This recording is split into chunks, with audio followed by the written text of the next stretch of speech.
देश की सीमा पर सुरक्षा देने वाला एक जवान आज अपनी ही पत्नी को ढूंढने के लिए दर दर भटक रहा है और आरोप किस पर है? उसी कानून व्यवस्था का हिस्सा माने जाने वाले एक पुलिस कर्मी पर। आखिर पूरा मामला क्या है? नमस्कार साथियों, मैं हूं पवन कुमार मिश्रा और आप देख रहे हैं हमारी खास रिपोर्ट आपके पसंदीदा मंच मन की बातें पर।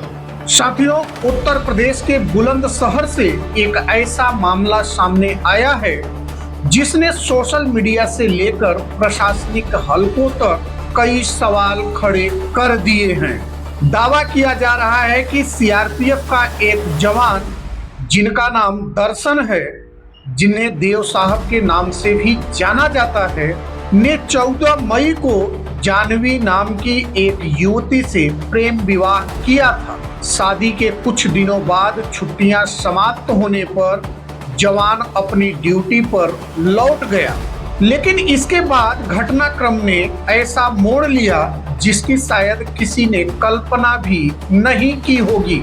जवान का आरोप है कि उनकी पत्नी को कानपुर में तैनात यूपी पुलिस के सिपाही सनी यादव बहला फुसलाकर अपने साथ ले गया।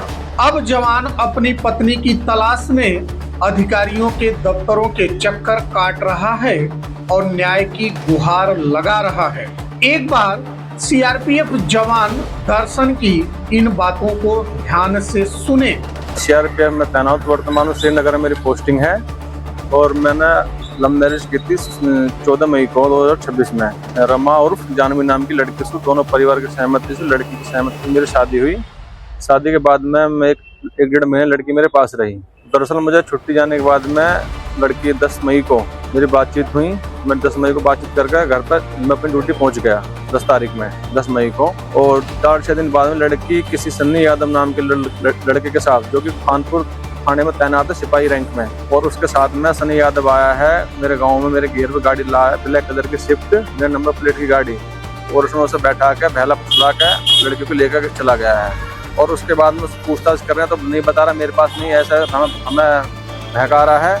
और लड़की वाले पूछ रहे हैं, उनको बहका रहा, हमें बहका रहा है। और ऊपर से लड़का जो सनी यादव है, ऊपर से मेरी सास के फोन पे, उनके फोन पर धमकी दे रहा मारने की। बोला तेरे देव तो मेरे जिम में टोल हैं, जब जीकर जब मैं ठोक दूंगा। अगर ये आरोप सही है तो मामला बेहद गंभीर है, क्योंकि सवाल सिर्फ एक परिवार के टूटने का नहीं बल्कि उस भरोसे का भी है जो लोग वर्दी पहनने वालों पर करते हैं। लेकिन यहाँ एक और महत्वपूर्ण बात समझना जरूरी है। फिलहाल ये आरोप है जिनकी स्वतंत्र जांच और आधिकारिक पुष्टि होना बाकी है। संबंधित पुलिसकर्मी का पक्ष और जांच एजेंसियों की रिपोर्ट भी इस मामले में महत्वपूर्ण होगी, इसलिए किसी निष्कर्ष पर पहुंचना अभी जल्दबाजी होगी। लेकिन यह मामला कुछ बड़े सवाल जरूर छोड़ जाता है। अगर कोई व्यक्ति, चाहे वह आम नागरिक हो या सुरक्षा बल का जवान, अपनी शिकायत लेकर अधिकारियों के पास जाता है तो क्या उसे समय पर न्याय मिल पाता है? क्या ऐसे संवेदनशील मामलों में निष्पक्ष और तेज जांच होनी चाहिए ताकि सच जल्द सामने आ सके और किसी निर्दोष को बेवजह दोषी न ठहराया जाए? यह मामला केवल एक प्रेम विवाह या पारिवारिक विवाद तक सीमित नहीं है। यदि इसमें किसी सरकारी कर्मचारी की भूमिका साबित होती है तो यह कानून और नैतिक जिम्मेदारी दोनों का विषय बन जाएगा, और यदि आरोप गलत साबित होते हैं तो यह भी स्पष्ट होना चाहिए। प्यारे साथियों, अब सबसे बड़ा सवाल आप लोगों से, क्या ऐसे मामलों में जहां आरोप किसी सरकारी वर्दीधारी पर हो, जांच सामान्य मामलों से अधिक पारदर्शी और समयबद्ध होनी चाहिए ताकि जनता का भरोसा बना रहे? अपनी राय कमेंट में जरूर बताएं।